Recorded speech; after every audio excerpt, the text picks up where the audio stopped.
It's a contradiction. They're not saying the same thing.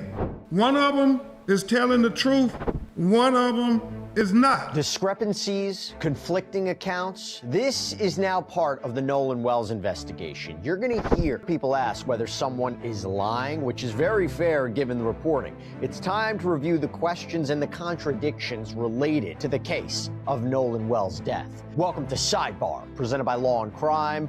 I'm Jesse Weber. I think it's time to list out all the apparent contradictions, the unanswered questions in the Nolan Wells death investigation, the discrepancies that we're seeing. I just wanted to condense it all so you have it all here to make sense of it. Is someone lying? Is anyone lying? Who would be lying? What's not adding up? Now, we're not going to make accusations that people aren't telling the truth, but what we're going to try to do here is show you the difference of opinion, the different narratives, the contradictions, the apparent contradictions. Now, we're talking, of course, about Nolan Wells, the 18-year-old Southwest Mississippi Community College football player, graduate of Ocean Springs High, who disappeared while boating with friends on Horn Island, right off the coast of Mississippi during the July 4th weekend. Access to that island is limited to boats. It's a wilderness area. There's no commercial development. That's a very specific area. Now, he reportedly didn't return with his group of friends on their boat that day. His family reported him missing the night of July 4th after receiving a phone call at around 11 p.m. from one of his friends. So again, the report came in, late July 4th, early July 5th.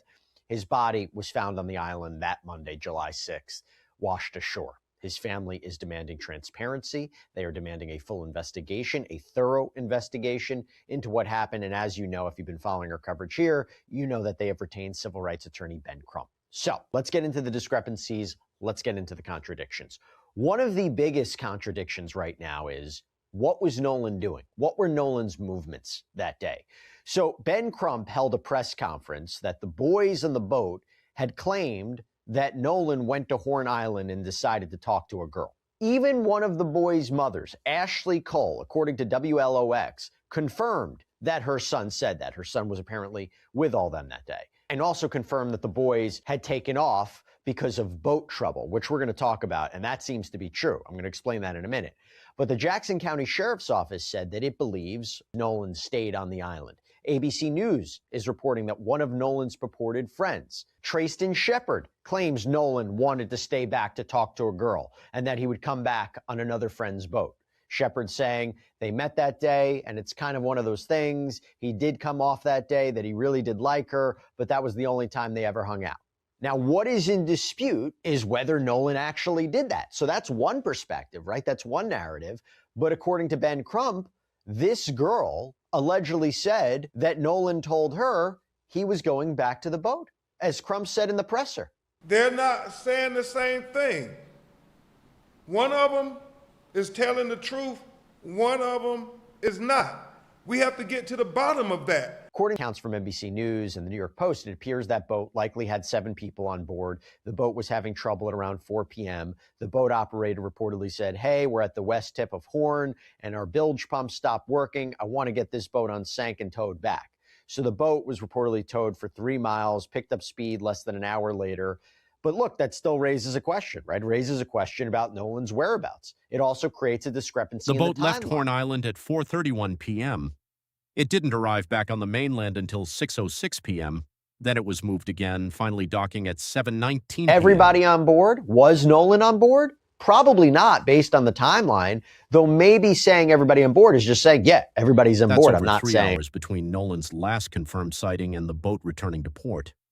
3 hours for stories to be aligned, 3 hours for phones to be handled, 3 hours for evidence to be altered. They say they obtained via records request. And according to the reporting, the vessel apparently left the dock at approximately 9:56 that morning, arrived at Horn Island at 11:14. According to GPS data, the boat left Horn Island at 4:31 that afternoon, returned to its original departure dock, and then traveled into... The missing data becomes a silent witness. Digital forensics can recover what has been deleted. Experts can extract information even after it's wiped. And there is a key development. Ben Crump, the family's attorney, announced that when the phone is examined, his experts will be present alongside law enforcement. Both sides will see the same evidence at the same time. That is not standard procedure. That is a concession. The family does not trust the official investigation. The body was discovered on July the 6th by a park ranger at 8:45 a.m. It was found on the northwest tip of Horn Island.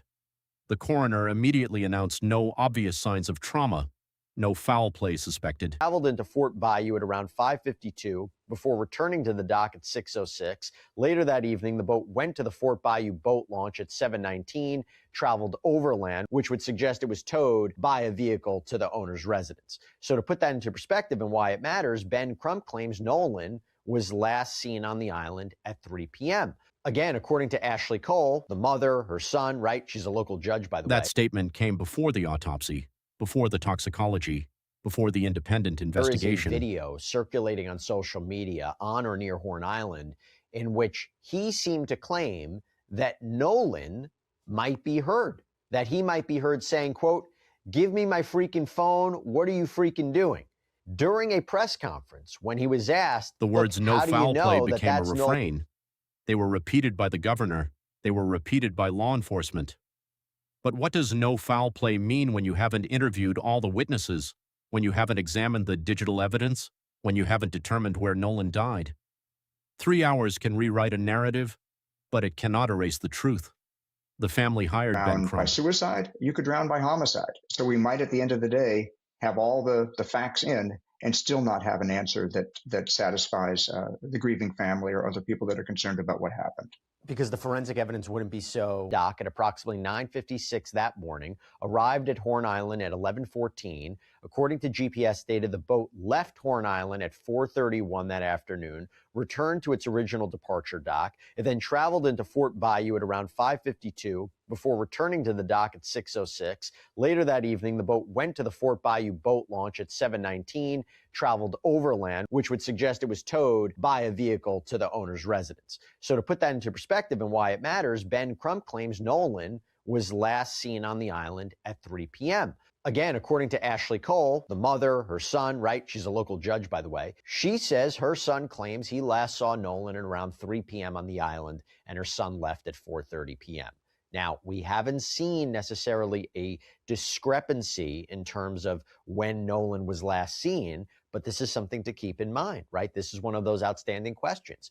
And the DMR report that was obtained by CBS News indicated that the boat's owner, his mother, and another person who was with Nolan, they are cooperating with the investigation. We will see if the timeline shifts, but this is one of the questions, again, about Nolan's movements. Now, the biggest discrepancy here is Nolan's family says this is not like Nolan. It is unlike him to stay behind and leave his group of friends. His father, Elmore Wonsley, said to GMA, Good Morning America, "We always taught him that if you go with a group, you stay with a group. If you go with 5, you come back with 5. Do not separate from the group, because I always said safety is in numbers." So he knew to stay with this group. So why would he? Doing his normal runs in the morning, but also too, given the situation, I'm sure they were a little more hyper aware and probably a little more head on a swivel on the island, knowing what happened and what was going on. But yeah, I was told that it was about 8:45 when a ranger called it in. Shepard indicated that he and his friend group have been receiving death threats since Nolan was found, that he wanted to speak out to clear up any misinformation, stating that neither he nor his friend group had anything to do with Nolan's death. There has been a concerted effort to clean up the narrative. A photograph circulated online, supposedly taken after the 4th of July. It was not. Is that authorities with the Jackson County Sheriff's Department and other agencies have initially said they don't suspect foul play. There's a question, is it too early to say that? Why did they say that? Look, the sheriff seemed to indicate that Wells' body did not have homicidal trauma, that it seems like drowning. But he also said that Shepard even says Nolan isn't in the video. He said, "That's me yelling." There was no talk about a phone in that video. Nolan wasn't on the island. Shepard says that this was a fight with a stranger. Shepard told Rolling Stone, "Those were not Nolan's words. They were mine. I get that everybody wants justice for Nolan. Everybody wants to know exactly what happened.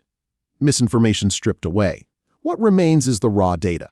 The unresolved contradiction between the accounts given by those who were on the boat that day and the timeline tracked by the state.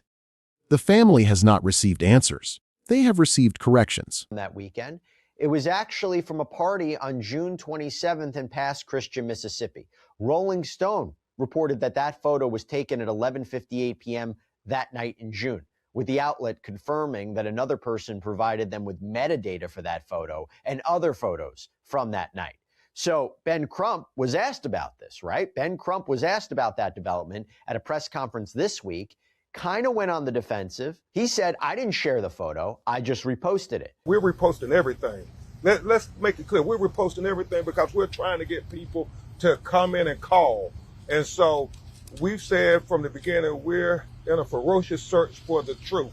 And so things out there, we are trying to post, ask people, do you know something about this? Let us know. Just because we repost does not mean that we authenticate anything. There's been a lot of discrepancies and contradictions and different narratives about whether a fight or altercation took place too. So Ben Crump mentioned that there is a video circulating on social media on or near Horn Island in which he seemed to claim that Nolan might be heard, that he might be heard saying, quote, "Give me my freaking phone. What are you freaking doing?"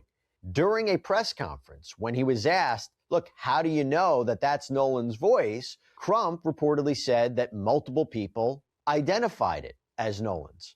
But according to ABC News, Nolan's friend, Mr. Shepard, claims that there was no altercation, that Nolan wasn't involved. Shepard even says Nolan isn't in the video. He said, quote, "That's me yelling. There was no talk about a phone in that video. Nolan wasn't on the island." Shepard says that this was a fight with a stranger. Shepard told Rolling Stone, "Those were not Nolan's words, they were mine. I get that everybody wants justice for Nolan. Everybody wants to know exactly what happened." Now, Crump was asked about that this week at another presser, and he said, that's what a witness told us, and that's what we put out. And then another witness has come forward and said, no, that was his voice. We have other witnesses who said there were other altercations. We're trying to go through it all. We have audio people doing it, but we know certain people said it was him, and there are certain people who say it was not him. By the way, there is also no clear consensus on Nolan's phone either. Ben Crump said at a press conference last week, quote, "What teenager would leave their phone behind if they're going to stay on this island? What teenager wouldn't take their phone? It's not adding up at all." And he reportedly also highlighted that the family seemingly believes data, messages on that phone, on Nolan's phone, may have been deleted. And we believe that the family actually recovered his phone from Nolan's friends using the Life 360 app. But Nolan's friend, again, Mr. Shepard, told ABC it's not unusual for people to leave their phones in boats. Shepard's uncle, who was apparently driving one of the boats that day, confirmed that. Shepard said, quote, "All our friends are out there. Who are we communicating with? And we're in salt water. We're not in fresh water." When Nolan got in the water, he put his phone on the boat dash along with probably 15 other phones. And this is another update, by the way, as we try to get to the truth about the phone. We have learned from Ben Crump that Nolan's phone will undergo a mutual inspection by both state investigators and the family's own experts. So that could be a game changer. That could be very interesting. It's different to see that, right? A mutual inspection. I spoke to attorney Tyler Bailey about this. Take a look. It's highly unusual that a victim's family, along with their attorney, would be allowed to participate with law enforcement in the inspection of a cell phone data that's really the crux, one of the crucial pieces of evidence with this case. I don't think that would have happened without a lot of the chatter going on around the country about how this investigation has transpired, and it shows there's some distrust between the family and law enforcement here. So there should be some forensic experts regarding data extraction present with the state, and also there will likely be an independent one that Mr. Crump's office has present with the DA at the same time. So that way, everybody can see it at the